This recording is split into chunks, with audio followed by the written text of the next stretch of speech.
अवधूत चिंतन श्री गुरुदेव दत्त श्री स्वामी समर्थ. मी नीलम आपल्या स्वामी यांच्या चॅनल मध्ये तुमचं मनापासून स्वागत करते आणि स्वामी महाराज तुमच्या मनातल्या सगळ्या चांगल्या इच्छा पूर्ण करू देत ही स्वामींची प्रार्थना करते आणि व्हिडिओला सुरुवात करते. तर आपला मार्गशीर्ष महिना आता संपतोय. 11 जानेवारीला शेवटची अमावस्या आहे आणि 5व्या गुरुवारी बऱ्याचशा ताई आता आई महालक्ष्मीच्या पूजेचं उद्यापन करणार आहेत. काही ताईंनी 4थ्या गुरुवारी सुद्धा केलंय. ज्याच्या त्याच्या श्रद्धेचा भाग आहे. अगदी महालक्ष्मी याच्या पोथीमध्ये सुद्धा दिलेला आहे की गुरुवारी जरी अमावस्या आली तरी तो गुरुवार करा म्हणून. परंतु ठीक आहे, म्हणजे जर काही प्रत्येकाची श्रद्धा आहे. जर तुम्हाला वाटलं असेल 4थ्या गुरुवारी करावं तर केलं असेल तरी चालेल, 5व्या गुरुवारी करणार आहात तरी चालेल. मी स्वतः 5व्या गुरुवारी करणार आहे आणि कधी करावं कसं करावं याचा व्हिडिओ मी ऑलरेडी अपलोड केला होता. तर बुधवारी रात्री 8:11 अमावस्येला सुरुवात होते. ती गुरुवारी संध्याकाळी 5:27 अमावस्या संपते. म्हणजे गुरुवारी एक संध्याकाळपर्यंत म्हणजे दिवसभरच का होईना म्हणा, दिवसभरच अमावस्या आहे.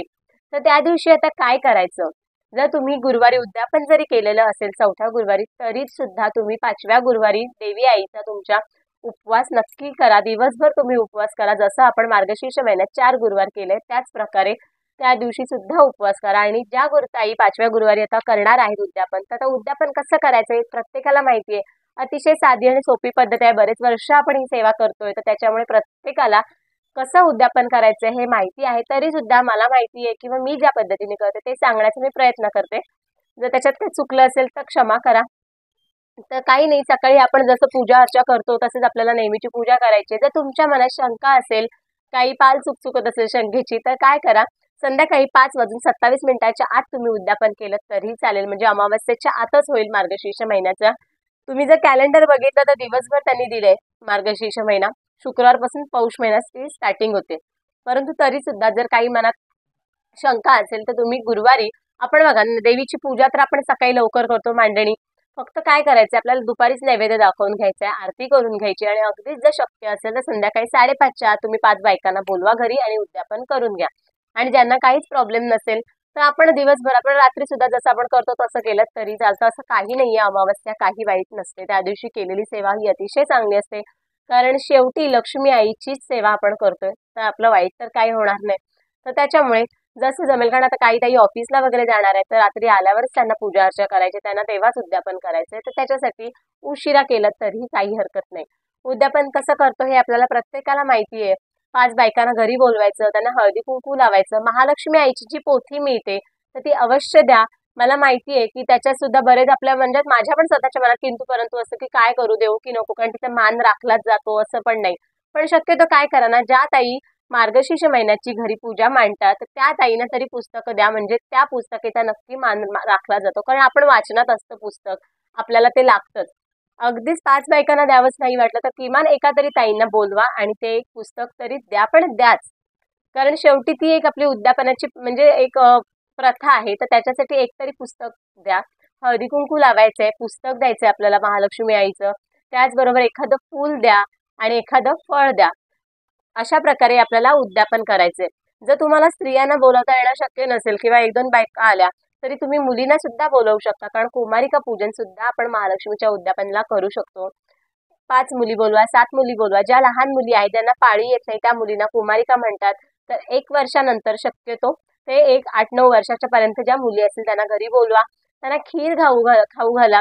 खीर अगदीच वेळ नसला किंवा नाही शक्य झालं, काही लहान लहान मुलं नाही खात, तर त्यांना दूध तरी द्या. दुधात थोडंसं साखर टाकून द्या आणि अवश्य अशा प्रकारे उद्यापन केलं तरी चालेल.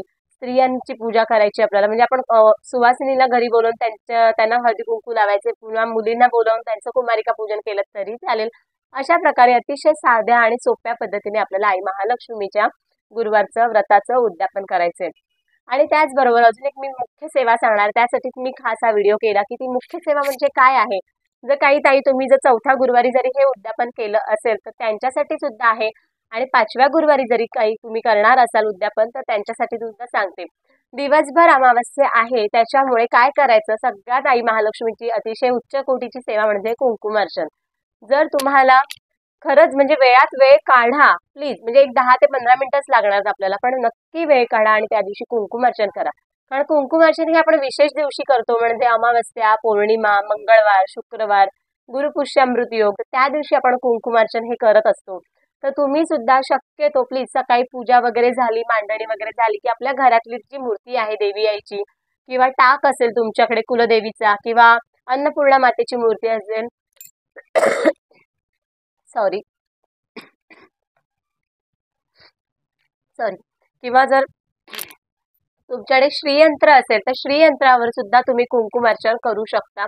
मी तरी कुंकुमार्चन हे श्रीयंत्रावरतीच करते. फक्त मी जेव्हा पूजेला मूर्ती लावली होती तेव्हाच मी फक्त अन्नपूर्णा आईच्या आणि महालक्ष्मी आईच्या मूर्तीवर कुंकुमार्चन केलेलं आणि बाकी नवरात्रीत मी टाकावर करते.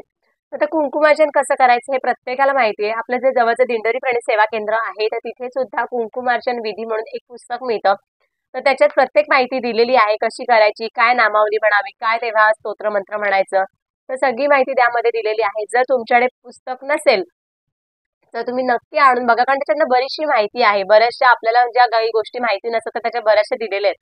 जर दिंडोरी प्राणी सेवा केंद्र नसेल आणि जर तुम्हाला कोणतंही स्वामींची जी कोणती पुस्तकं हवी असतील दिंडोरी प्राणी सेवा केंद्राचीच, तर तुम्ही मला संपर्क करा. मी एक डिस्क्रिप्शन बॉक्सला किंवा कमेंट बॉक्सला दादांचा नंबर देते. त्या नंबरवरती तुम्ही त्यांना कॉल करा किंवा व्हॉट्सअपला मेसेज करा, तर ते तुम्हाला ते पुस्तक मिळवून देतील. आणि हा माझा नंबर नाहीये, हा ते केंद्रातले दादा आहेत तर त्यांचा नंबर मी तुम्हाला इथे खाली मेन्शन करते. तर त्यांच्याकडून तुम्ही पुस्तक अवश्य मागवू शकता. तर आता कुंकुमार्चन करताना विधी काय आहे तर काही नाही, एक चौरंग घ्यायचा किंवा पाटावरती ताम्हण घ्यायचं आणि ताम्हणामध्ये तुम्ही मूर्ती घेऊ शकता देवीची किंवा श्रीयंत्र टाक किंवा अगदीच नसले तर सुपारी जरी घेतली देवीच्या नावाने तरी चालेल. आणि देवीच्या पायापासून तुम्हाला कपाळापर्यंत तुम्हाला एक कुंकू अर्चन करायचंय. कुंकू अर्चन म्हणजेच कुंकुमार्चन. तर कसं करायचं, जी ही मृग आहे आपली, ह्या मृगेने आपल्याला कुंकू अर्चन करायचंय. आपल्याला इथे कुंकू घ्यायचंय आणि स्वाहा म्हणत आपल्याला हे कुंकू देवीच्या पायापासून कपाळापर्यंत त्याचा स्वाहाकार करायचंय, म्हणजे कुंकू अर्चन करायचंय. तर त्या पुस्तकामध्ये 5 बोटांनी कधी करावं, या मृगेने कधी करावं, याची सगळी माहिती पूर्ण अशी दिलेली आहे. तर अशा प्रकारे आपल्याला या मृगेने आपल्याला कुंकुमार्चन करायचंय. प्रत्येकाला माहिती असेल कारण आपण प्रत्येक जण कुंकुमार्चन हे करतच असतो. आता काहीच नाही तर नवरात्री तरी बऱ्याच टाइमनी केलं असेल. तर प्लीज माझी एक खरंच म्हणजे मनापासून तुम्हाला विनंती आहे की तुम्ही प्रत्येकाने 5व्या गुरुवारी वेळात वेळ काढून कुंकुमार्चन करा. कुंकुमार्चन करताना श्री सुक्ताचं पठण केलं तर अतिशय चांगलं, 16 वेळा केलं तर अतिशय उत्तम. परंतु वेळ नसतो, मान्य आहे, त्या दिवशी आपल्याला खूप कामं असणार, तर 1 वेळा जरी मनापासून केलं तरी चालेल. त्याचबरोबर देवीची जी अष्टोत्तर नामावली आहे, सहस्त्र नामावली आहे, त्यांचं सुद्धा तुम्ही म्हणजे त्यांचा सुद्धा उच्चार करत तुम्ही कुंकुमार्चन केलं तरी चालेल. आणि तेही जर तुमच्याकडे नसेल तर तुम्ही सरळ श्री महालक्ष्मी नमः म्हणत कुंकू अर्चन करा. खरंच म्हणजे ही अतिशय प्रभावी सेवा आहे. कारण कुंकूमध्ये म्हणजे प्रत्येक म्हणजे त्याचं जे आपल्या देवीची ऊर्जा आहे ना, त्याची ऊर्जा वाढवण्याचं बरेचसे गुण आहेत कुंकूमध्ये. त्याची ऊर्जा अजून प्रभावित होते, त्याचं महत्व आहे, त्याचं जे काही ऊर्जा आहे ती अजून वाढते. तर त्याच्यासाठी कुंकुमार्चन नक्की करा. आणि हे कुंकुमार्चन तुम्ही दिवसभरात कधीही करू शकता, तुम्हाला जसा वेळ मिळेल तसा करा, परंतु करा. आणि हे जे कुंकू असतं ते काय करायचं, ते एका डबीत वेगळं भरून ठेवा. हे कुंकू तुम्ही सकाळी देवपूजा करताना स्वतः लावू शकता किंवा तुमचे मिस्टर वगैरे कोण कामानिमित्त बाहेर जात असतील तर त्यांना सुद्धा लावू शकता. घरातल्या कोणत्याही स्त्रीला लावू शकता. शक्यतो बाहेरच्या जर कोण असेल स्त्री येणारी वगैरे तर त्यांना हे कुंकू लावू नका किंवा कोणालाही कुंकू देऊ नका. आणि पूजेत पण हे शक्यतो कुंकू वापरू नका. जर तुम्ही पुन्हा कुंकुमार्चन कधी करणार असाल तेव्हा तुम्ही हे कुंकू वापरलं तरी चालेल. तर अशा प्रकारे आपल्याला हे कुंकुमार्चन करायचं आहे. आणि हे कुंकू आपण कुंकुमार्चन करू तेव्हा ते हळदयुक्तच कुंकू असावं, शुद्ध कुंकू असावं, कारण त्याचे सुद्धा बरेचशी कारणं आहेत. तर अशा प्रकारे प्रत्येकाने मार्गशीर्ष गुरुवारचं जर उद्यापन केलं असेल आणि केलं नसेल तरी ही सेवा अवश्य करा. बघा तुमच्या मनातल्या किंवा तुमचे जे काही वाईट घरात होत असतील किंवा कोणती समस्या असेल तर त्याच्या नक्कीच थोडंफार का होईना पण त्याचं प्रमाण कमी होईल. देवीची शक्ती तुमच्या घरात नक्की वास करेल. कारण कुंकुमार्चन ही अतिशय उच्च कोटीची सेवा आहे. खूप तिच्यात म्हणजे केल्यावर ऍटलिस्ट आपल्या मनाला तरी प्रसन्नता वाटते, पॉझिटिव्हिटी येते. त्यासाठी तरी किमान ही सेवा नक्की करून बघा. तर व्हिडिओ मी इथेच थांबवते. तर प्रत्येक ताईंपर्यंत हा व्हिडिओ नक्की पाठवा, नक्की पोहोचवण्याचा प्रयत्न करा. व्हिडिओ जर आवडला असेल तर व्हिडिओला लाईक करा, शेअर करा, कमेंट करा आणि चॅनलवर जर नवीन असाल तर चॅनलला सबस्क्राईब करा. श्री स्वामी समर्थ.